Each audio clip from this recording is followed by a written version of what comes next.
Graça e paz, amados irmãos, boa noite. Queridos, graças ao Senhor, estamos aqui para mais um culto. E hoje em especial devo agradecer ao Marquinho, que me deu uma força aí com a questão aí do hospital, de trazer a Tamires, levar a dona Jaci. Isso me facilitou bastante concluir o sermão que eu não tinha concluído ainda.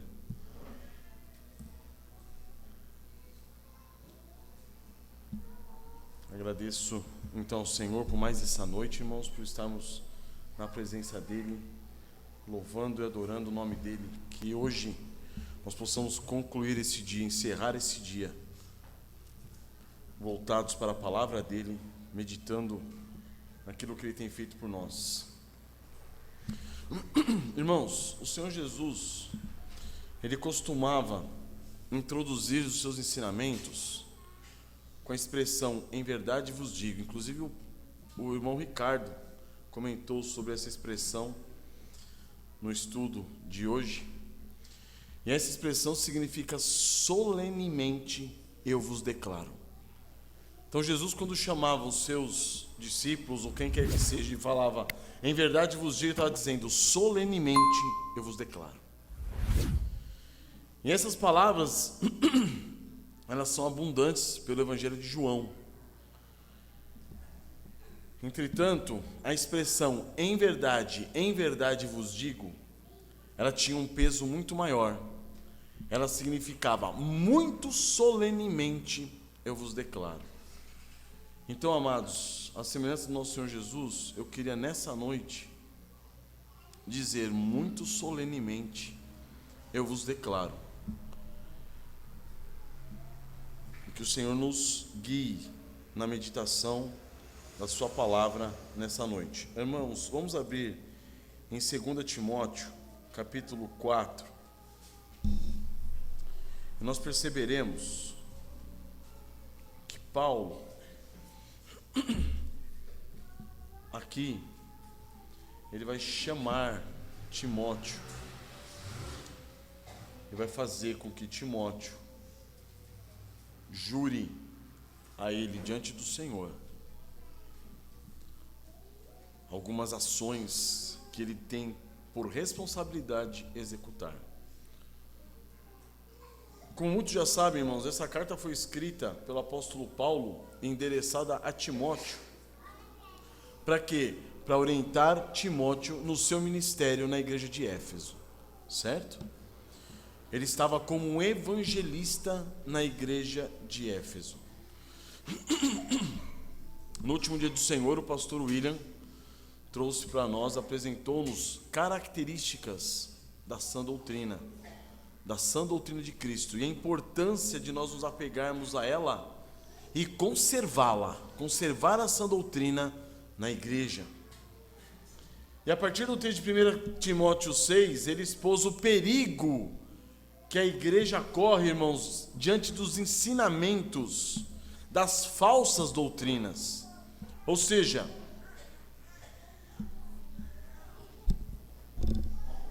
das doutrinas falsas, ou seja, as doutrinas proferidas pelos falsos profetas, pelos falsos mestres, que surgiriam na igreja de Éfeso e viriam até mesmo dentre os irmãos de Éfeso. Mas hoje, com a permissão do Senhor, irmãos, pretendo falar não do falso ensino, não dos falsos mestres, não dos falsos profetas, mas eu queria falar sobre o perigo do falso discípulo. O falso aprendizado. Se por um lado Paulo alerta em suas cartas pastorais, e outros apóstolos alertam também em suas cartas com respeito aos falsos mestres, aos falsos profetas, por outro lado, ele reserva um espaço aqui na carta de 2 Timóteo, segunda carta a Timóteo, ele reserva um espaço para alertar os ministros do Evangelho contra os falsos discípulos.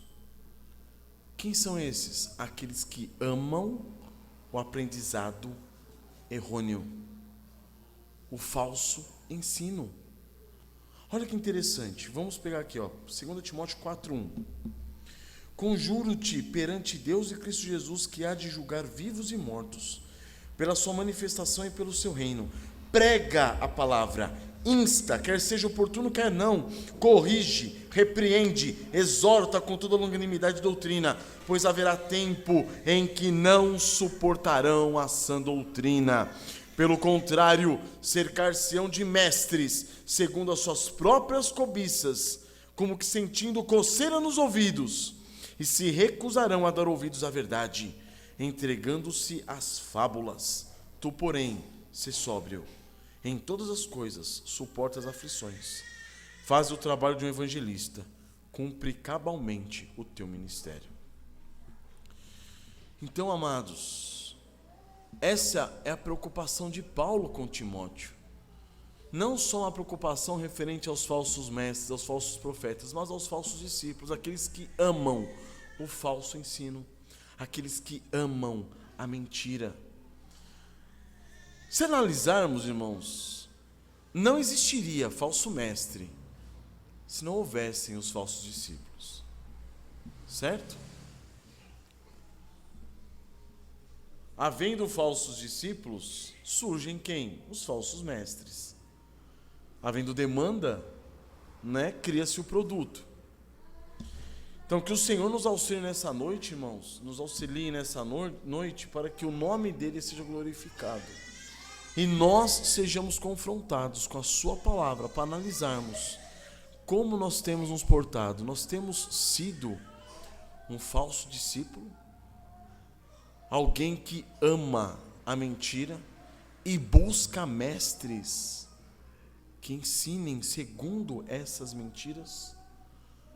Vamos curvar nossas cabeças, irmãos? Senhor nosso Deus, diante da Tua palavra estamos mais uma vez, ó Pai. Louvado e engrandecido seja o Teu nome, meu Deus, porque Tu nos proporcionaste a oportunidade de adorar a Ti novamente.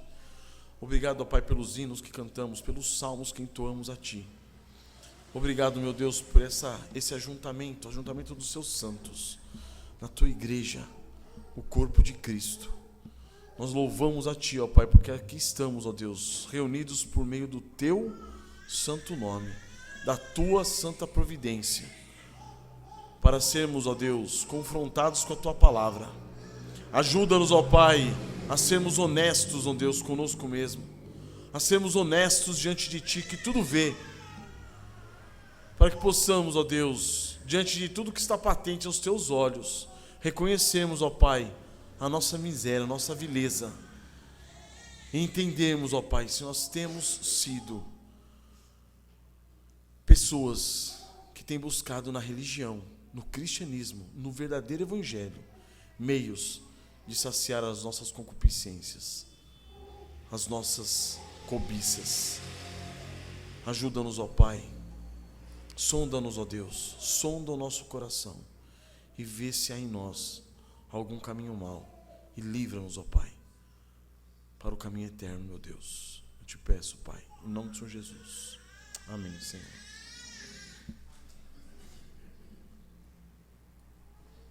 Então, amados, eu queria introduzir esse sermão dizendo o seguinte: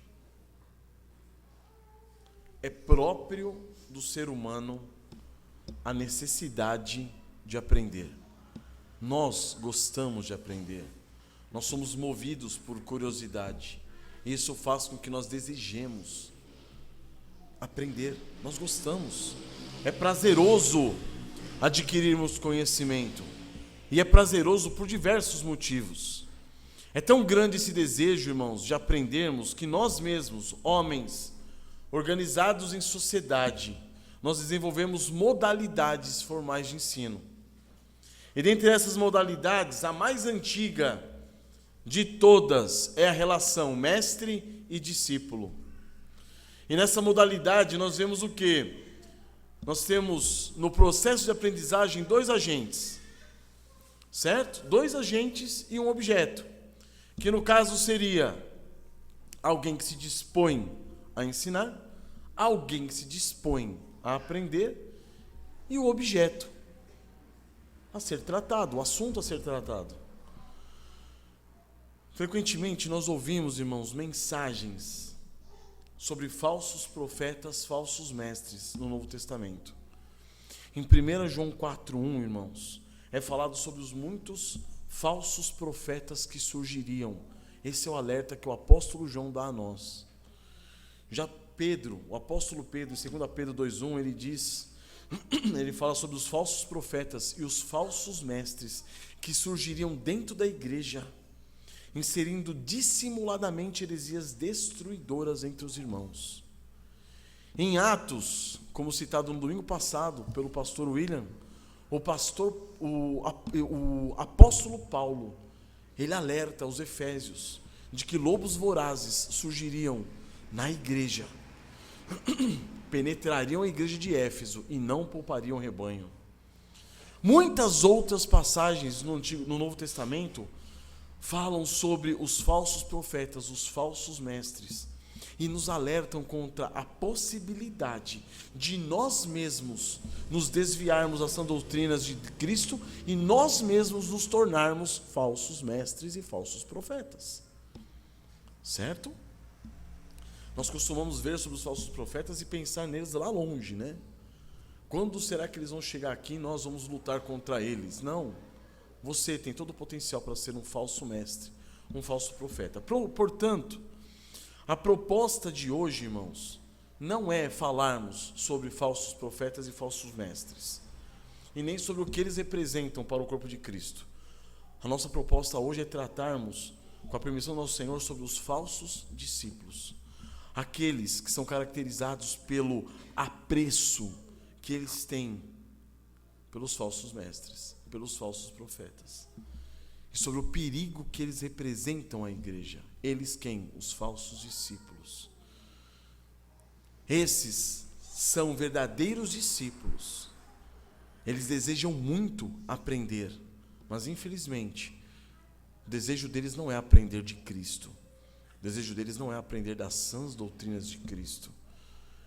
O desejo deles é aprender sobre tudo aquilo que venha ao encontro de suas cobiças, de suas concupiscências. Eles se dizem discípulos de Cristo, mas o que eles querem é aprender mais e mais sobre aquilo que possa satisfazer as suas cobiças, as suas concupiscências. Então nós trataremos, irmãos, esse assunto em 3 pontos. Primeiro, a solene advertência de Paulo a Timóteo. Segundo, um solene alerta quanto aos discípulos de Éfeso. E 3, Paulo recomenda que Timóteo não se deixe abalar. Então o primeiro ponto, irmãos, é a solene advertência de Paulo a Timóteo. E por que solene advertência? Porque Paulo começa esse trecho dizendo: conjuro-te perante Deus e Cristo Jesus, que há de julgar vivos e mortos. Irmãos, um solene e santo juramento ele exige aqui de Timóteo.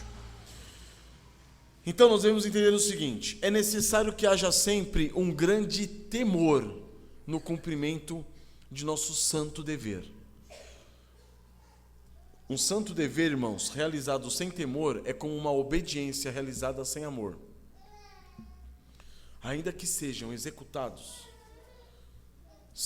serão feitos com displicência e sem comprometimento algum.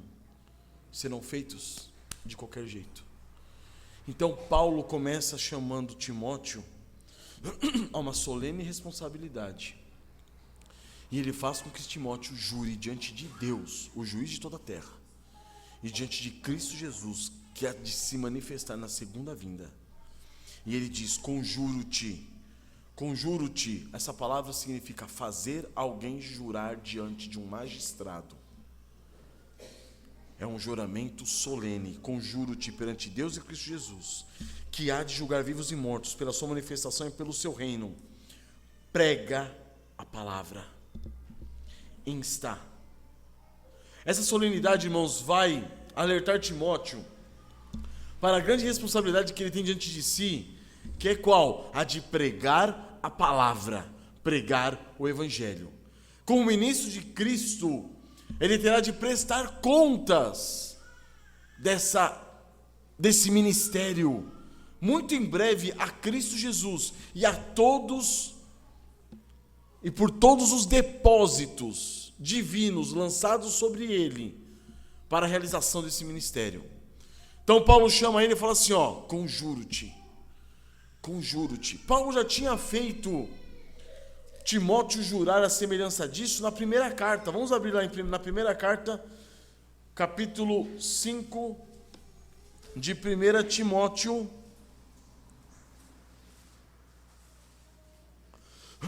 Versículo 21. E Paulo faz um juramento, faz ele jurar de novo, novamente, no mesmo nível desse trecho que nós estamos lendo. 1 Timóteo 5,21 diz: conjuro-te perante Deus e Cristo Jesus e os santos e os anjos eleitos, que guardes esses conselhos sem prevenção, nada fazendo com parcialidade. Então aqui ele está fazendo Timóteo jurar diante de Deus, de Cristo Jesus e dos anjos eleitos, referente aos cuidados pastorais que Timóteo tinha que ter com os idosos, com as idosas, com os moços, com as moças e com os presbíteros. Depois, se vocês quiserem, vocês leiam 1 Timóteo capítulo 5 todinho. Mas aqui Paulo conduz Timóteo a perceber o quê? A perceber e se comprometer com a máxima seriedade a tarefa do quê? De pregar a palavra. Jure para mim, jure diante de Deus e de Cristo Jesus, que você vai pregar a palavra.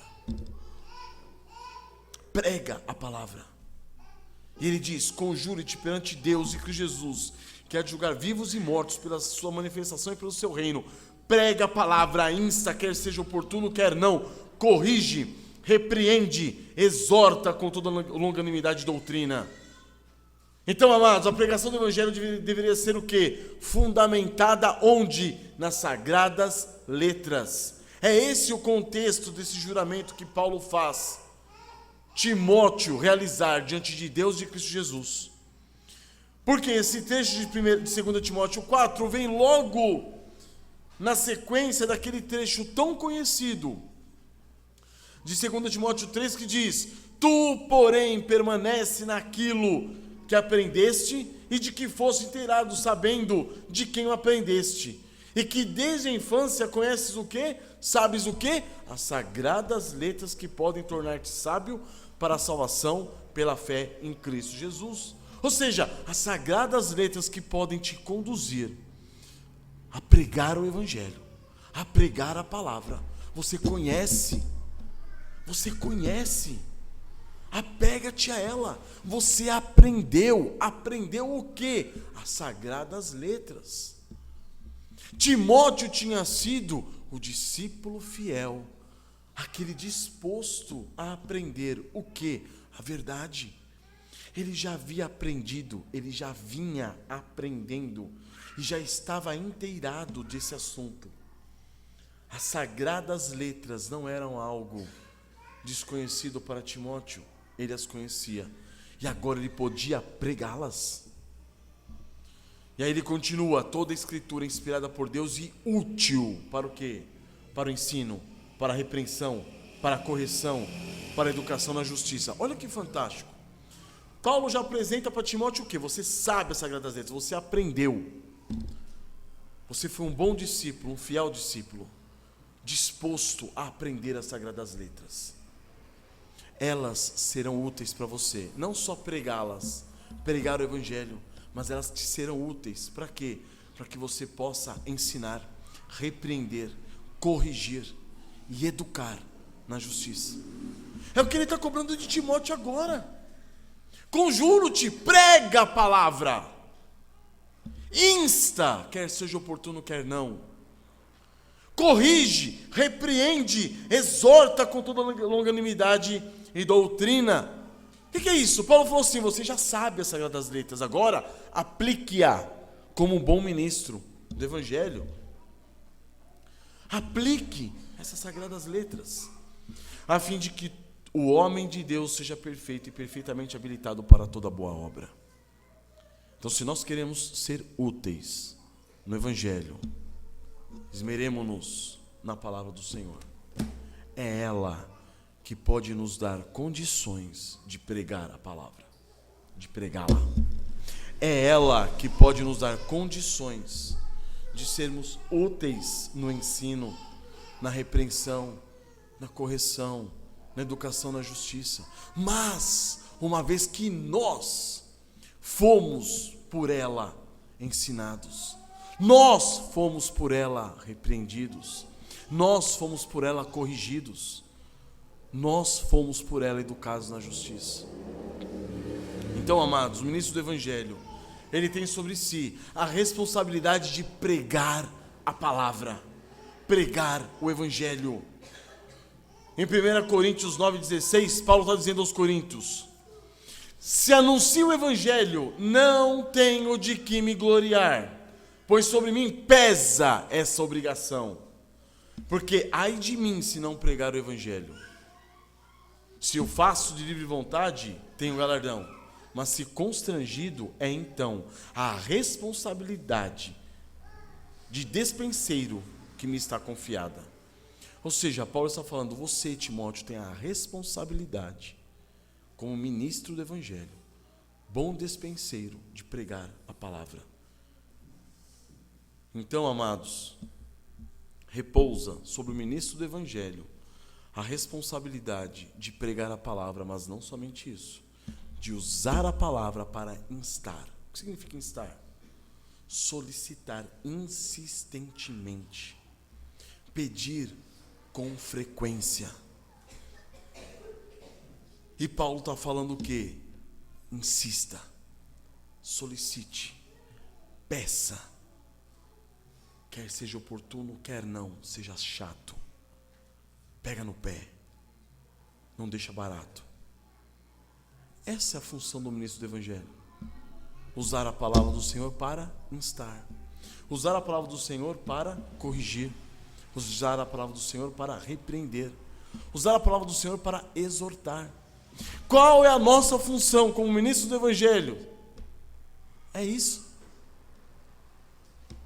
Nossa função, irmãos, não é passar a mão na cabeça dos irmãos. Ai, que pena de você.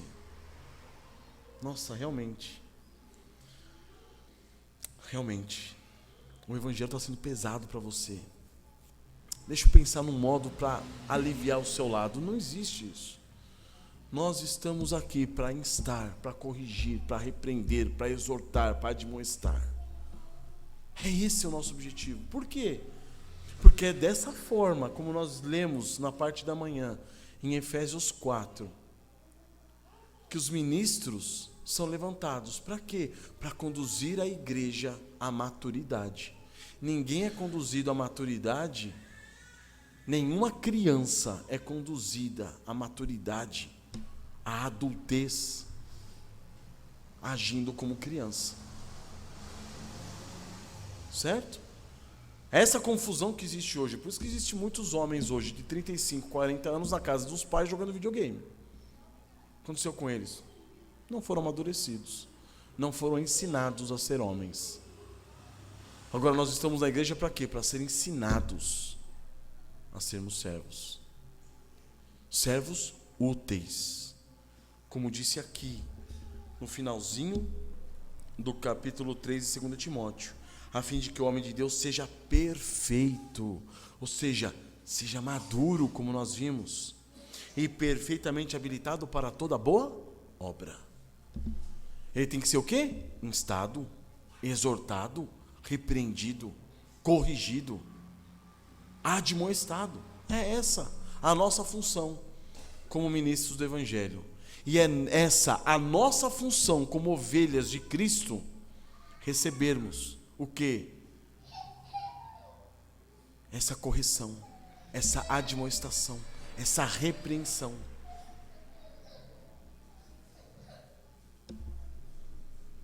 Segundo ponto. Mas por que então Paulo faz Timóteo jurar que ele não pararia de pregar a palavra, que ele devia permanecer pregando a palavra? Segundo ponto, um solene alerta quanto aos discípulos de Éfeso.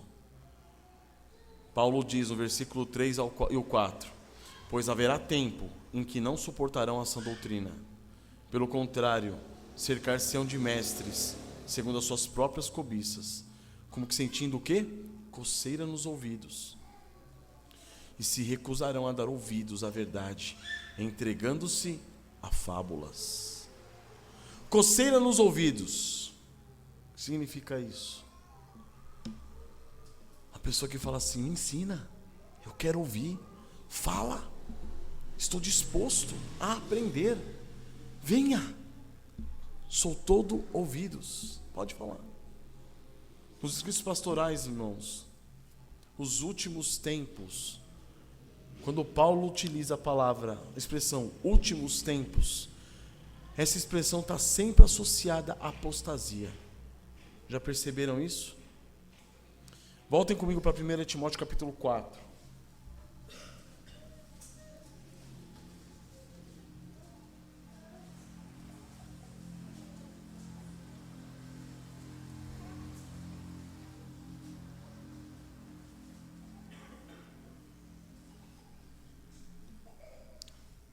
Primeira Timóteo 4:1. Ora, o Espírito afirma expressamente que, nos últimos tempos, alguns apostatarão da fé por obedecerem a espíritos enganadores e ensinos de demônios, pela hipocrisia dos que falam mentiras e têm cauterizado a própria consciência. Irmãos, entendam, esses trechos sempre dizem respeito à apostasia. Apostasia não é algo próprio do incrédulo, é algo próprio daquele que um dia se disse discípulo de Cristo e se desviou da fé. Ou seja, isso é um alerta para nós, não é um alerta para o ímpio. O ímpio já está condenado. É um alerta para nós.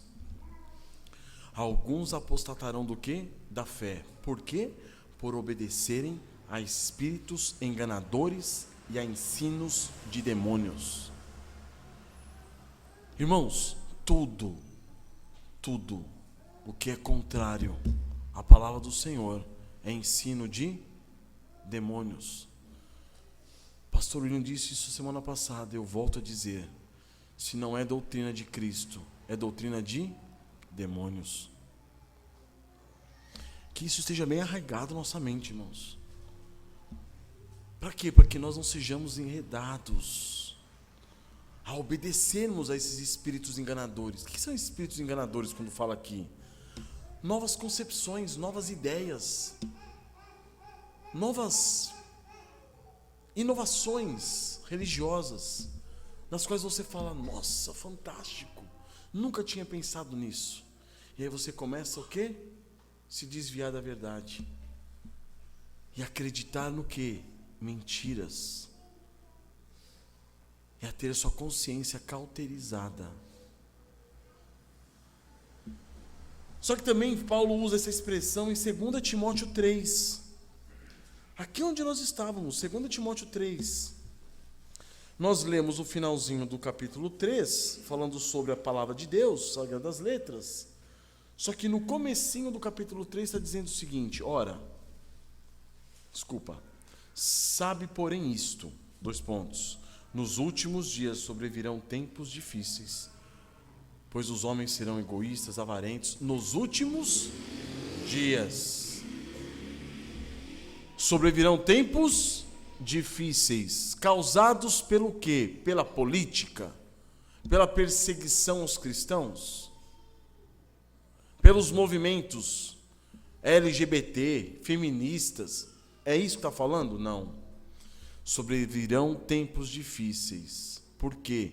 Porque os homens dentro da igreja serão o quê? Egoístas, avarentos, jactanciosos, arrogantes, blasfemadores, desobedientes aos pais, ingratos, irreverentes, desafeiçoados, implacáveis, caluniadores, sem domínio de si, cruéis, inimigos do bem, traidores, atrevidos, enfatuados, mais amigos dos prazeres do que amigos de Deus, tendo forma de piedade, parecendo serem irmãos, mas negando todavia o que? O poder do Evangelho, o poder transformador do Evangelho.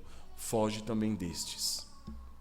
Então, amados, quando Paulo começa dizendo: pois haverá tempo em que não suportarão a sã doutrina, Paulo está dizendo para Timóteo: Timóteo, prega a palavra, insta, repreende, corrige, porque não vai demorar, vai chegar um tempo em que as pessoas, os irmãos de dentro da igreja, não suportarão ouvir a sã doutrina. Isso está sendo falado sobre apostasia. Nós corremos esse risco de chegar uma hora e falar assim: legal, até aqui deu, maravilha, daqui para frente, minhas concupiscências, minha cobiça, meus prazeres, minhas paixões. Até aqui eu aguentei, daqui para frente é outro assunto. Estão percebendo? É disso que Paulo está falando, irmãos. Apostasia. E essas palavras foram escritas para quem? Para nós, amados. É exatamente isso que nós temos vivido hoje. Para analisar. Um tempo em que muitos dizem ser discípulos de Cristo, mas não suportam a sã doutrina. Não suportam.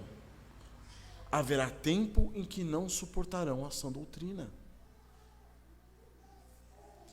E é por causa desses que Paulo está falando: prega a palavra, insta. Quer seja oportuno, quer não, continua pregando a palavra. Continue. Mas aí você pergunta: mas por que pregar a palavra? Para esses que não querem ouvir a verdade, pregue hoje, para que eles amem a verdade hoje e amanhã não venham a se desviar dela. Pregue hoje, pregue agora, insta, corrija, repreenda agora.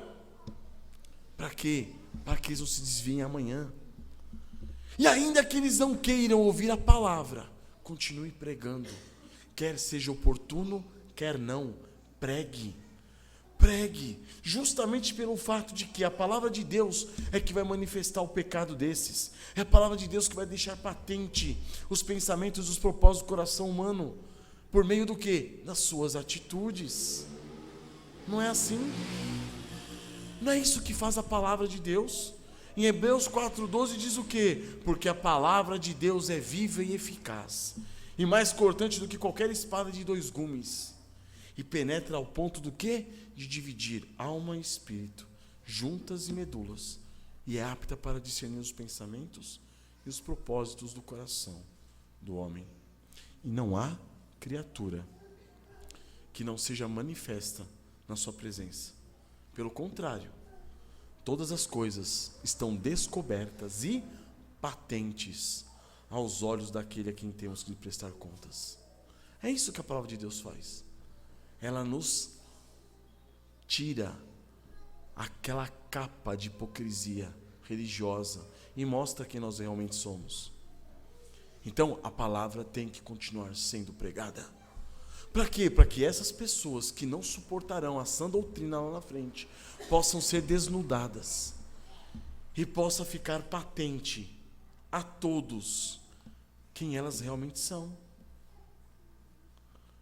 O discípulo que não suporta a sã doutrina, ele vai buscar quem? Mestres que lhe orientem segundo as suas concupiscências. É assim que funciona. Esses discípulos, eles gostam do quê? De aprender. Mas eles odeiam aprender a verdade. Eles gostam de aprender o quê? Fábulas engenhosamente inventadas. Eles gostam de aprender o quê? Mentiras.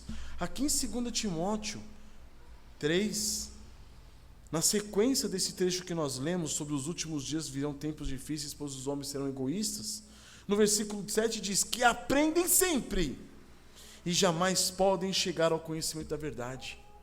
Irmãos, olhem isso, irmãos. Presta atenção nisso. Estão falando de nós. De nós. Nós corremos um grande risco de domingo após domingo ouvirmos a palavra, dia após dia, abrirmos a palavra, meditarmos nela, fazermos nossas devocionais, nossos cultos domésticos, aprendermos e nunca chegarmos ao conhecimento da verdade. Sabe por quê? Porque não queremos. Não queremos.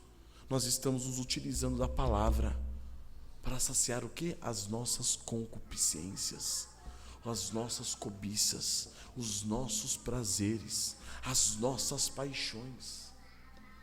Por quê? Porque nós somos religiosos. Nós somos religiosos.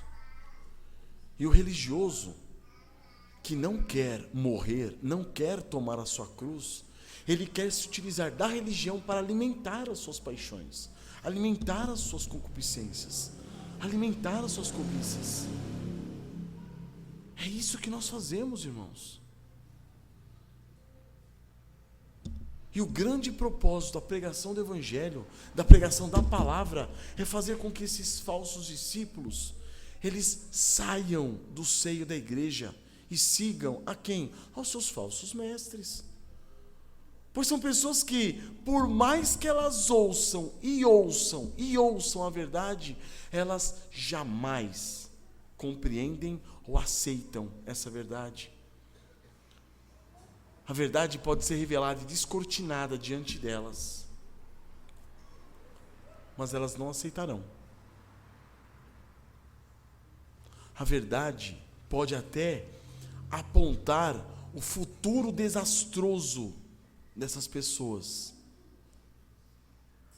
mas ela se mantém rebelde. E é aí que a gente entra no texto que o pastor William abriu o culto hoje. Acabe. Quem era Acabe? Era exatamente esse tipo de pessoa. Uma pessoa que tinha toda uma cultura religiosa, uma pessoa que estava em Israel, o rei de Israel, que estava constantemente sendo confrontado por Elias. Mas quem era Acabe? Era esse tolo, esse louco. Abram comigo, irmãos. Só que nós não vamos abrir em 2 Crônicas. Nós vamos abrir no segundo livro de Reis, capítulo 22, versículo 1.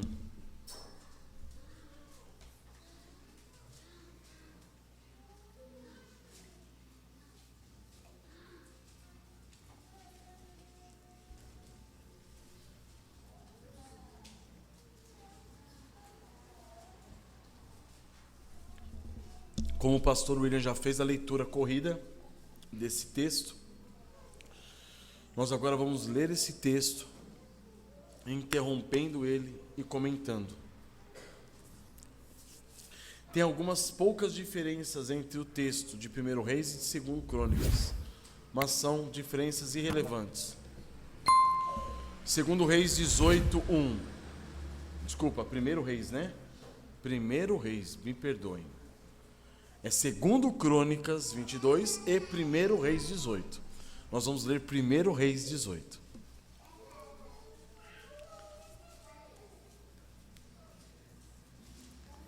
Confundi todos vocês, não?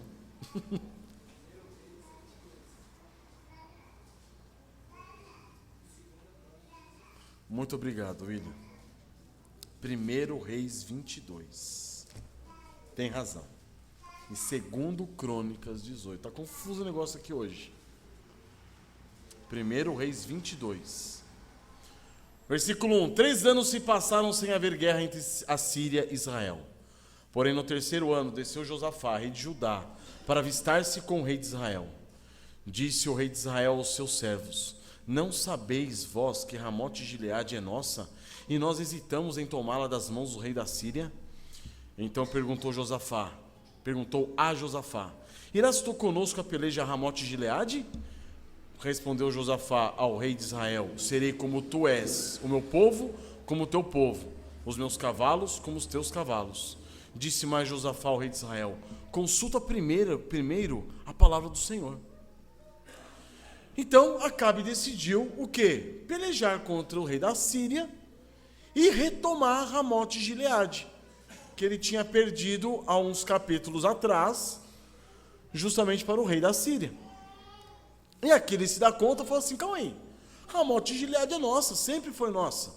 Vamos lá, vamos voltar à peleja e vamos reconquistar essa cidade, essa área, essa região.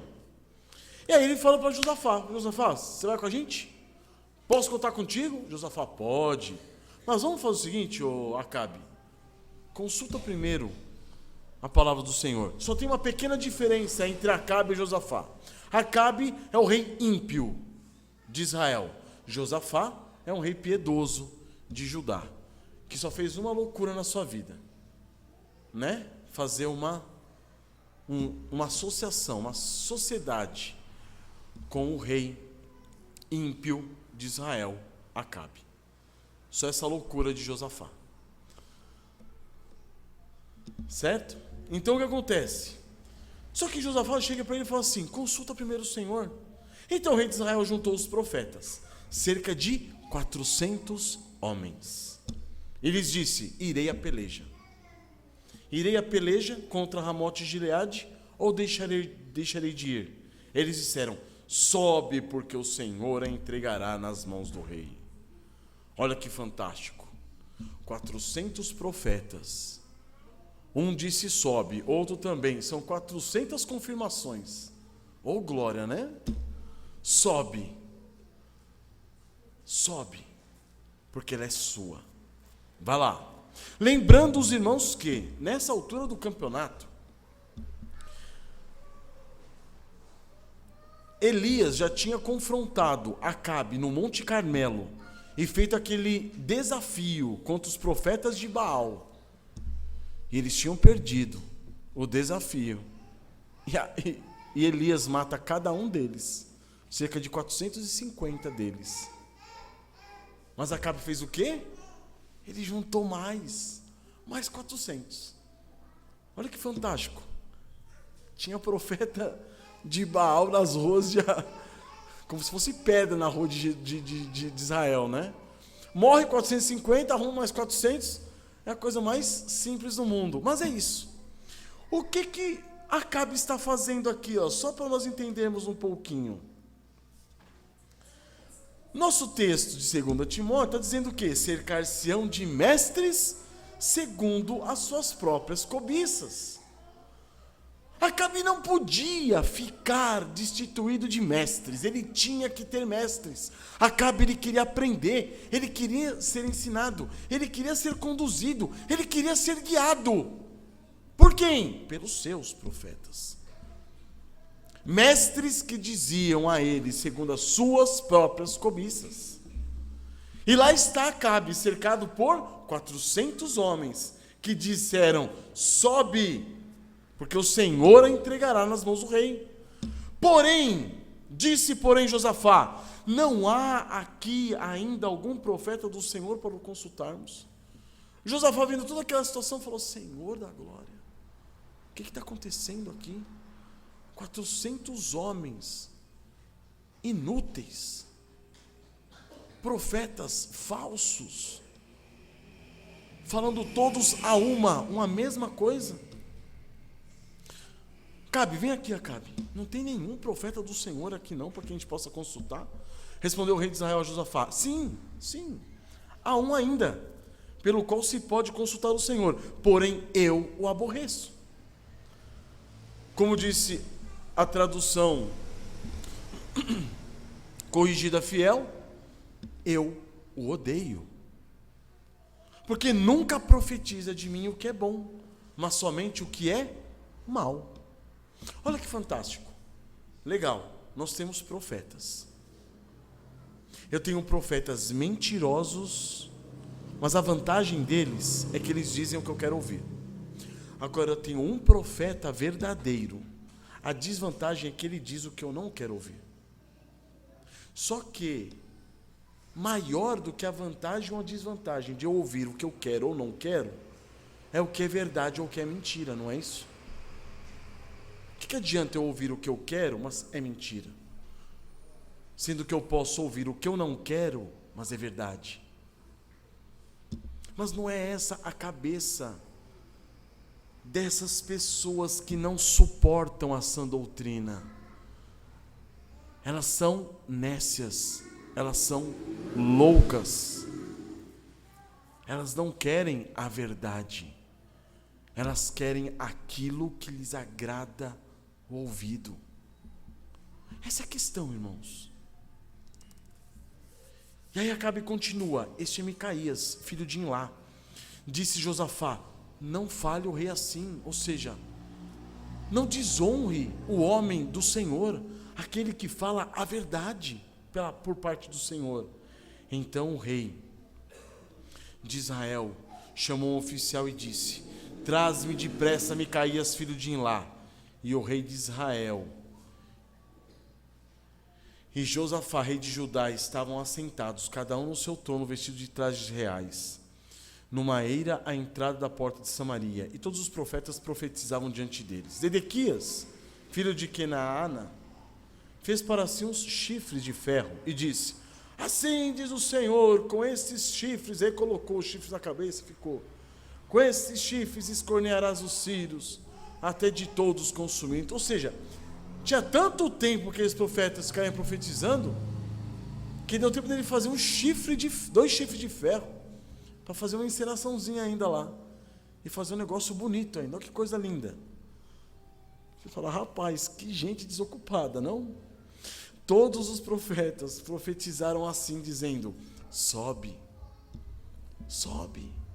vai lá a Ramote de Gileade, e você vai triunfar, porque o Senhor a entregará nas tuas mãos, nas mãos do rei.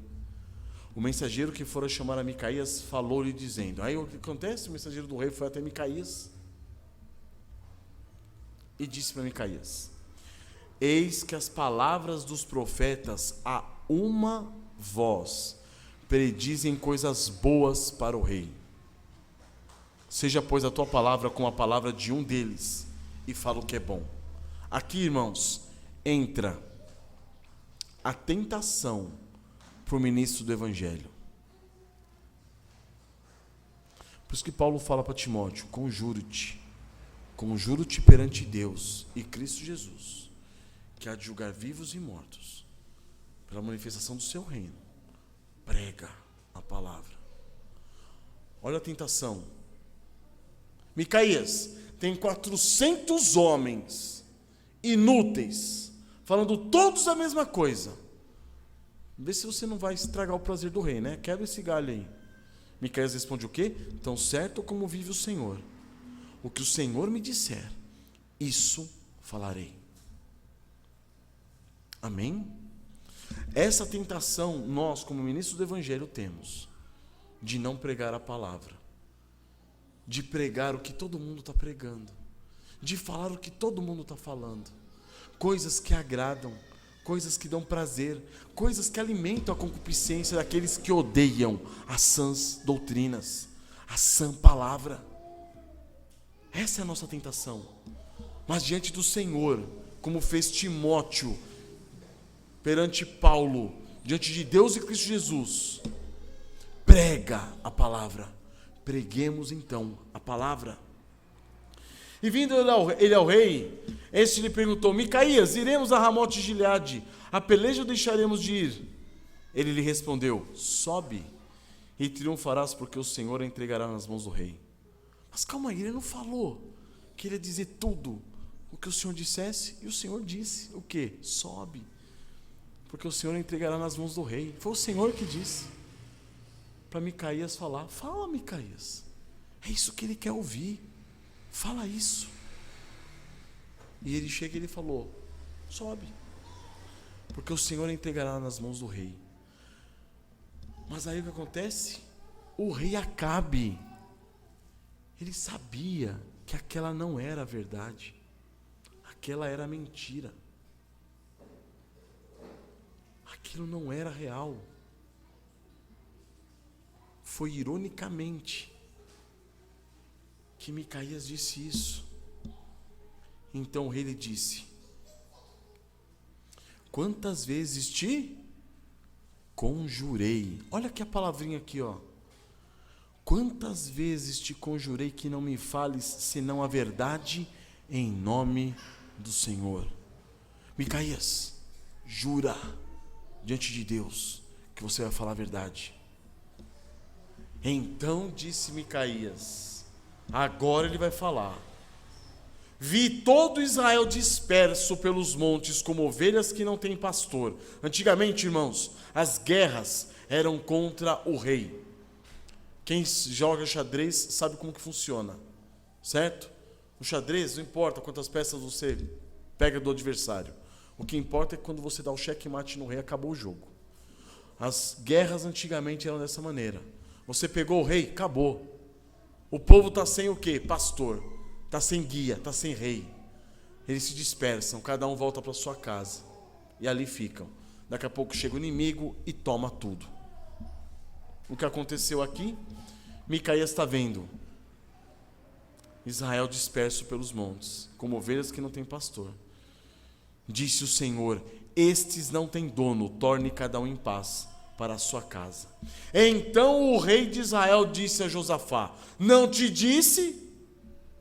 Eu não falei para você que ele não profetiza a meu respeito o que é bom, somente o que é mal? Olha que loucura, irmãos. Olha que insanidade. Olha que insanidade. Ele falou: conjuro-te que você fale a verdade. Quando Micaías fala a verdade, ele fala: está vendo? A verdade não condiz com a minha cobiça, com a minha concupiscência, com as minhas paixões, com os meus prazeres. Olha aí, ó, de novo ele profetizando o que é mal a meu respeito. E a profecia é: você vai morrer. Você vai morrer. É o seu fim. Mas não, você está profetizando aquilo que não vem ao encontro das minhas paixões e concupiscências, dos meus prazeres e cobiças. Não aceito. Mas Micaías prossegue, irmãos. E aí, esse trecho é um dos trechos mais magníficos das Escrituras. Porque é como se nós estivéssemos fazendo o seguinte: imagina uma pessoa tramando contra o seu inimigo. E essa pessoa chega um momento, ela fala assim: tá bom, vai. Eu vou revelar para você, meu inimigo, o que eu pretendo fazer com você. E o inimigo ouve a trama realizada contra ele, e ele permanece dentro da trama, obstinadamente, rumo à sua destruição. Olha que loucura. É como se eu falasse pro André: odeio o André. E eu falasse: André, esse copo aqui, ó, tem veneno. Hoje à tarde eu preparei uma substância e coloquei aqui para você. Beba. E ele vai e bebe. Acabe está fazendo isso. Micaías diz o seguinte, ó: ouve, pois, a palavra do Senhor. Vi o Senhor assentado no trono, no seu trono, e todo o exército do céu junto a ele, à sua direita e à sua esquerda. Perguntou o Senhor: quem enganará Acabe, para que suba e caia em Ramote de Gileade? Um dizia dessa maneira, outro dizia de outra maneira. Ou seja, esse diálogo está acontecendo onde? No céu. Então saiu um espírito e se apresentou diante do Senhor e disse: eu o enganarei. E perguntou-lhe o Senhor: como? Com o quê? De que maneira você vai fazer isso? Respondeu ele: sairei e serei espírito mentiroso na boca de todos os seus profetas. Disse o Senhor: tu enganarás e ainda prevalecerás. Sai e faze-o assim. Eis que o Senhor pôs o espírito mentiroso na boca de todos os seus profetas, e o Senhor falou o que é mal contra ti. Miqueias está falando: não sou eu que profetizei o que é mal contra você. Eu profetizei aquilo que pode te livrar. Quem profetizou o que é mal contra você foram os seus 400 profetas. Eles profetizaram o que é mal. E essa profecia ainda veio da boca do Senhor. Então Zedequias, aquele dos chifres lá, deu-lhe uma bofetada em Micaías. E ainda disse: por onde saiu de mim o Espírito do Senhor para falar a ti? Disse Micaías: eis que o verás naquele mesmo dia, ou seja, quando Acabe morrer. Você vai ver, quando você começar a entrar de câmara em câmara, para te esconderes. Então disse o rei de Israel: tomai a Micaías e devolvei-o a Amon. Sabe o que significa isso? Devolvei-o a Amon. Micaías já estava preso. Sabe por que Micaías já estava preso? Porque ele já tinha profetizado contra Acabe. E Acabe já o tinha prendido. Devolvei-o a Amon, governador da cidade, e a Joás, filho do rei, e direis: assim diz o rei: metei este homem na casa do cárcere e angustiai-o com escassez de pão e água, até que eu volte em paz. Olha a cabeça do Acabe, todo revelado diante dele, descortinado os céus, todo o diálogo celestial mostrado diante dele. O que ele fala? Eu vou voltar em paz. Eu vou voltar em paz. Disse Micaías: se voltares em paz, não falou o Senhor na verdade por mim. E disse mais: ouvi isto, vós todos os povos. Amados, o Acabe é o melhor exemplo desse tipo de crente que Paulo aborda nas Sagradas Escrituras. Não tem exemplo melhor do que Acabe. Não tem. Acabe foi conhecido por perseguir diretamente o profeta do Senhor, o profeta Elias, amando de sua esposa, Jezabel. Foi ele que chamou Elias de o perturbador de Israel, quando Elias desafiou os 450 profetas de Baal e os derrotou. E depois desses 450 profetas, Acabe vai arrumar mais 400. Acabe é o modelo perfeito desse crente. Qual? Aquele que não suporta a sã doutrina. Aquele que se cerca do que? De mestres, segundo as suas próprias cobiças. E como que sentindo coceira nos ouvidos, ele fica ouvindo os 400 profetas dele, profetizando durante horas diante dele, falando: sobe, você vai vencer, sobe, vai, você vai ganhar, você vai ser vitorioso, você vai reconquistar Ramote e Gileade, vai, e se recusarão a dar ouvidos à verdade, entregando-se a fábulas. Fábulas, irmãos, não são histórias. O que está sendo dito aqui não são histórias como nós as conhecemos, historinhas inventadas. Não. Tudo o que não é real, vivo, verdadeiro na palavra é falso, é mentira, é uma fábula, é um conto, é uma historinha. É disso que está sendo falado. Essas pessoas preferem ouvir o quê? Fábulas.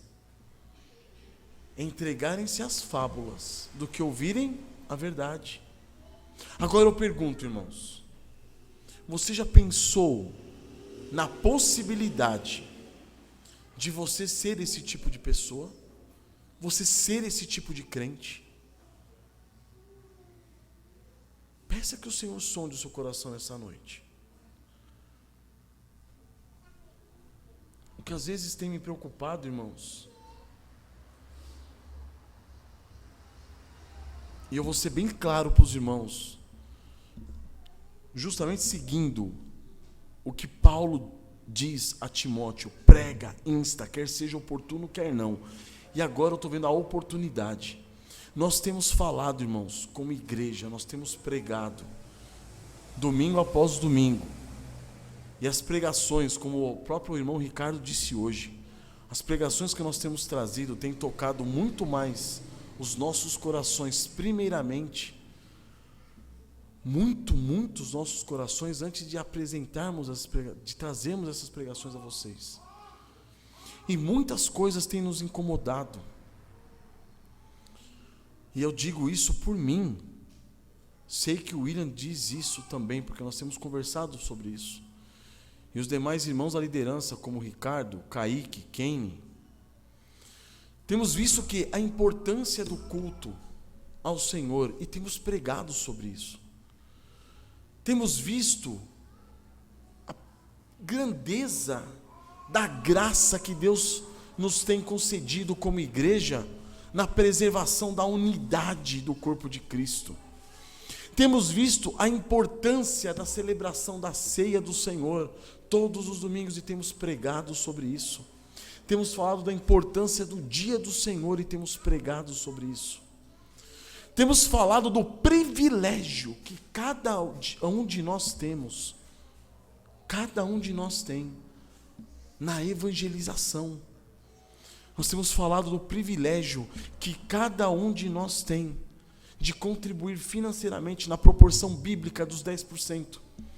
Nós temos falado do meio da graça, que é para nós um pacto de membresia, que faz com que nós coloquemos lá o nosso nome e nos comprometamos, sim, não, diante de todo o corpo de Cristo, a igreja. Temos falado da bênção que é a prestação de contas. Temos falado da bênção que é uma relação entre irmãos de comunhão, de proximidade. Isso sem contar, irmãos, com outros assuntos e com as orientações pastorais que nós fazemos muitas vezes com irmãos pessoalmente. Temos pregado a palavra, temos apresentado a importância de observarmos cada um desses pontos biblicamente. Temos nós, a liderança, sido constrangidos por essas verdades. E temos cobrado de nós, uns dos outros, da liderança, primeiro do que cobrarmos, do que quando cobramos de vocês. Temos nos cobrado primeiramente a estarmos como? Sempre nos cultos, sempre valorizando essa unidade, no espírito, no vínculo da paz, sempre levando todos esses pontos a sério e apresentando a vocês.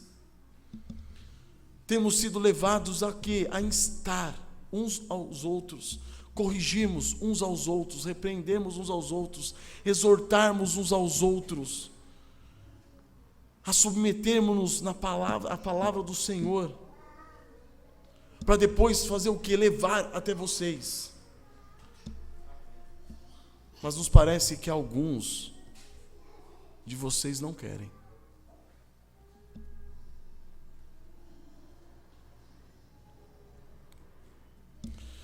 Em Zacarias 7:9 diz o seguinte: assim falara o Senhor dos Exércitos: executai juízo verdadeiro, mostrai bondade e misericórdia, cada um a seu irmão. Não oprimais a viúva, nem o órfão, nem o estrangeiro, nem o pobre, nem intente cada um em seu coração o mal contra o seu próximo. Eles, porém, não quiseram atender. E rebeldes me deram as costas, e ensurdeceram os ouvidos, para que não ouvissem. E aí eu pergunto, irmãos,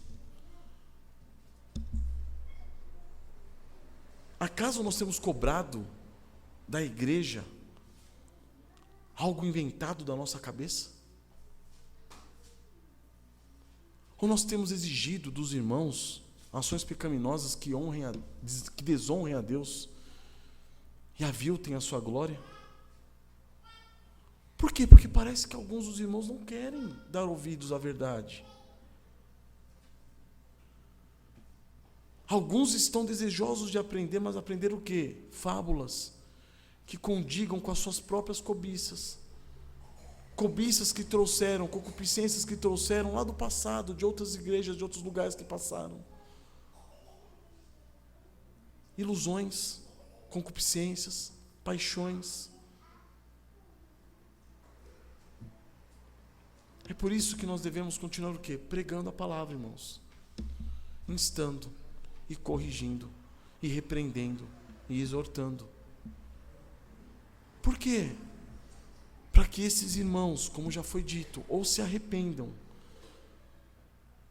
verdadeiramente diante dessa ímpia coceira nos ouvidos, de querer ouvir aquilo que somente lhe agrada, ou, infelizmente, teremos que vê-los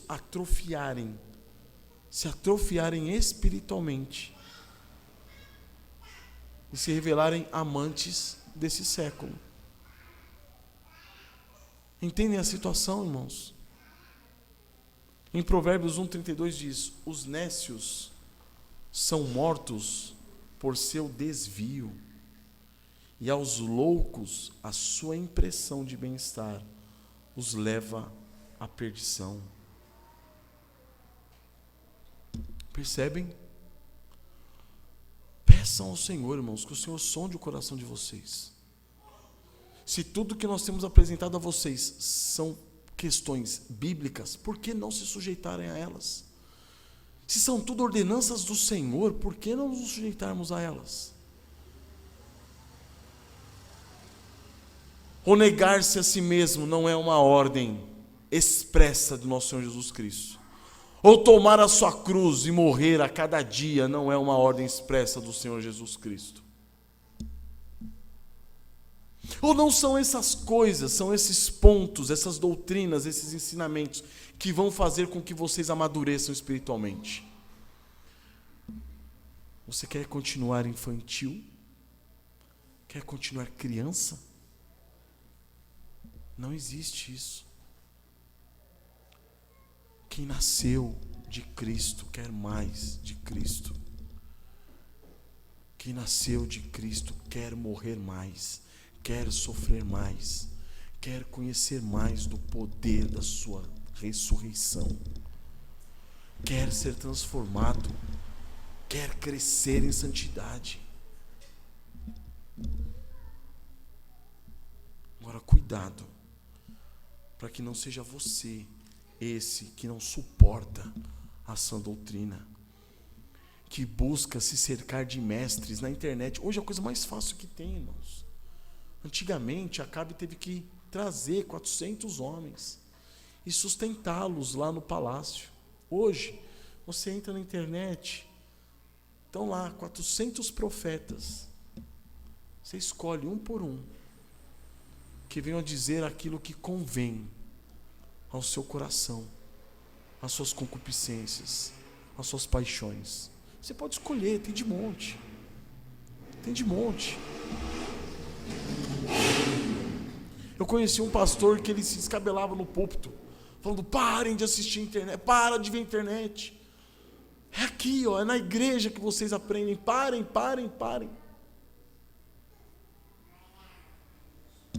Não resolve, não funciona. Que não quer ouvir a sã doutrina, ela não ouve. Essa pessoa não vai ouvir. E ela vai atrás de mestres que digam, que ensinem aquilo que convém às suas concupiscências.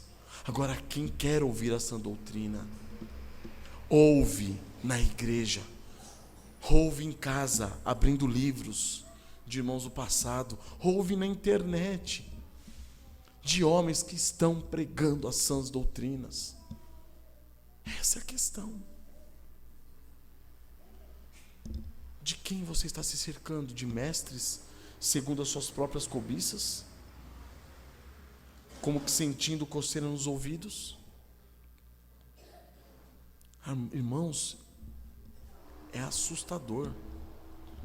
Mas hoje nós temos tipos de crentes que entram na internet buscando pregações duras, rígidas, porque essas pregações satisfazem o seu eu e o seu ego, mas eles não conseguem colocar essas pregações por obras. Ímpios que chegam e falam assim: grande pregação, gostei, foi forte, bem estruturada, bem explanada, fantástico. E as obras?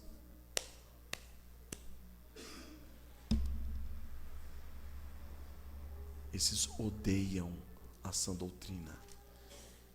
Eles não suportam a sã doutrina, porque a sã doutrina mata.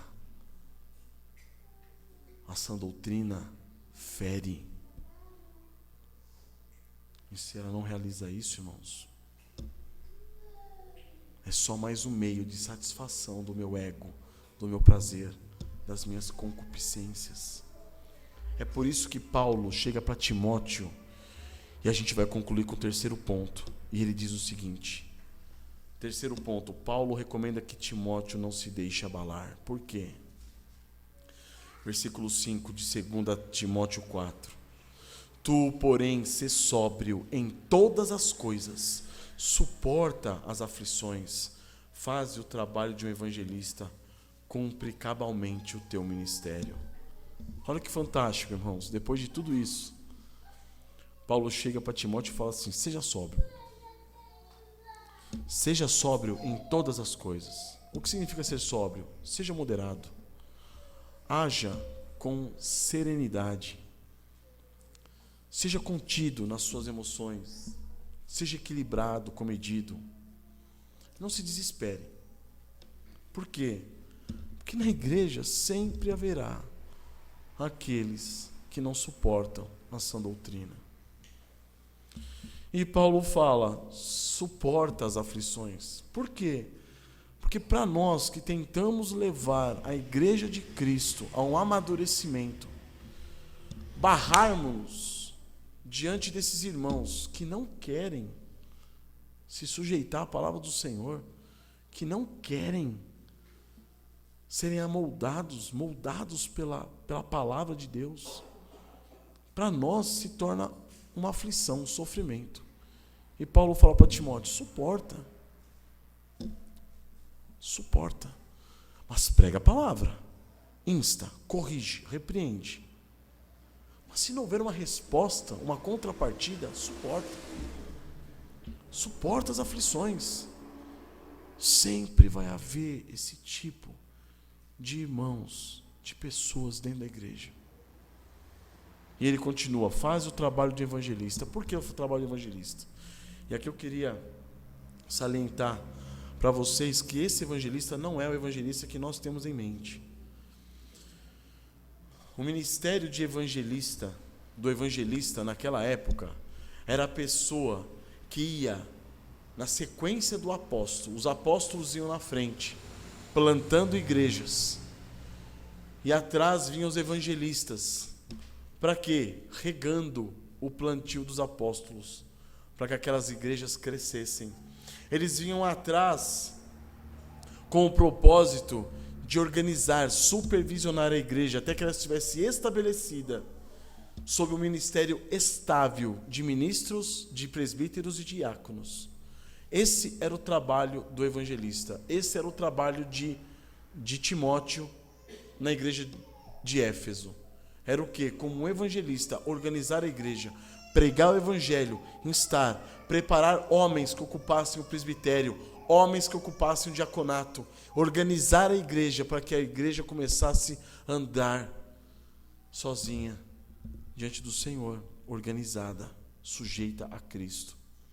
Então Paulo fala: vai lá, conclui o seu trabalho, faz o trabalho de um evangelista, organize a igreja de Éfeso. Apesar dessas pessoas que você for encontrar que não suportarão a sã doutrina, organize e pregue e cumpra cabalmente o teu ministério. conclua o teu ministério. É isso que Paulo está falando, irmãos. Então, amados, nessa noite, eu encerro dizendo: a coceira do ouvido de vocês tem sido para quê? Para ouvir as sãs doutrinas? Ou para ouvir fábulas e mentiras?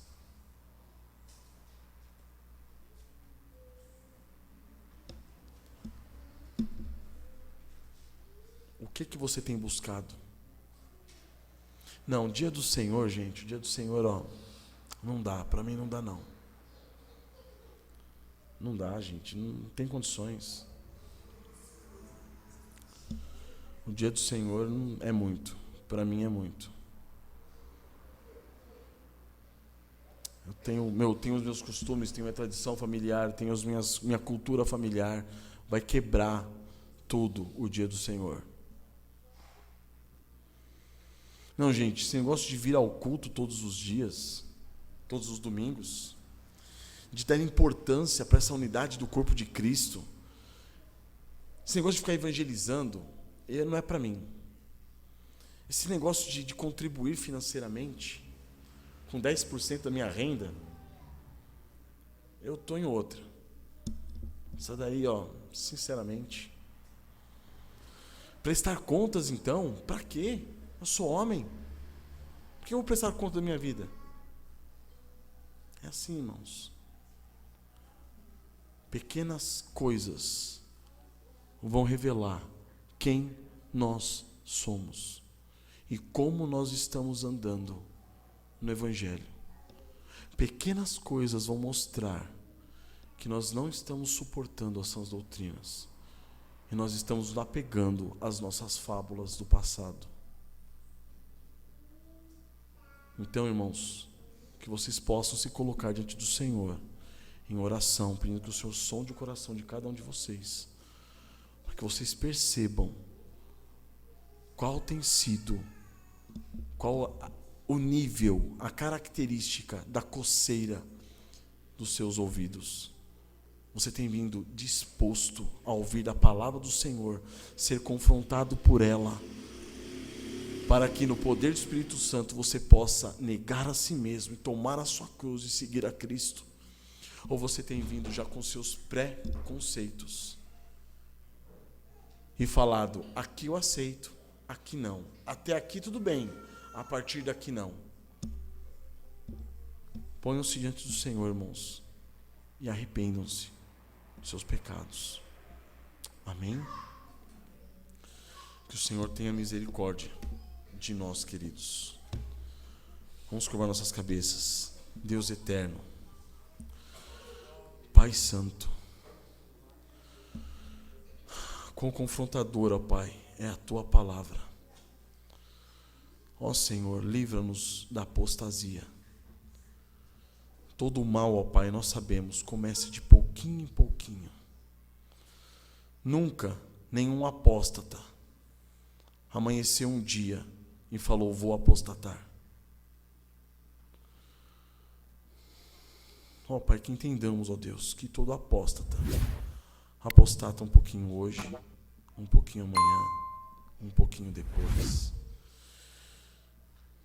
até o momento, ó Deus, que o mundo se torna mais atrativo para eles e o presente século o enreda. Livra-nos disso, ó Pai, amando, fazendo-nos, ó Deus, amar cada vez mais as suas sãs palavras, a sua sã doutrina, ansiarmos dia após dia por mais e mais de Cristo. É isso, ó Pai, que nos fará humilhados, humildes, contritos na Tua presença. É isso que nos levará, meu Deus, a ter o mesmo sentimento que houve também em Cristo Jesus, de estarmos inseridos no corpo para servir, ó Pai, e não para satisfazermos nossas cobiças e concupiscências. É isso que fará, Pai, com que nós nos doemos, nos entreguemos pela Tua igreja, pelos irmãos, pelo Teu santo Evangelho. Nós te pedimos, ó Pai, Não nos deixes, ó Deus, não nos abandones. Que possamos ver a grandeza de nosso Senhor Jesus Cristo e nos gloriarmos nele, nos alegrarmos nele. De modo, ó Deus, que caminhemos em maturidade para a glória do teu santo nome. Amém, Senhor.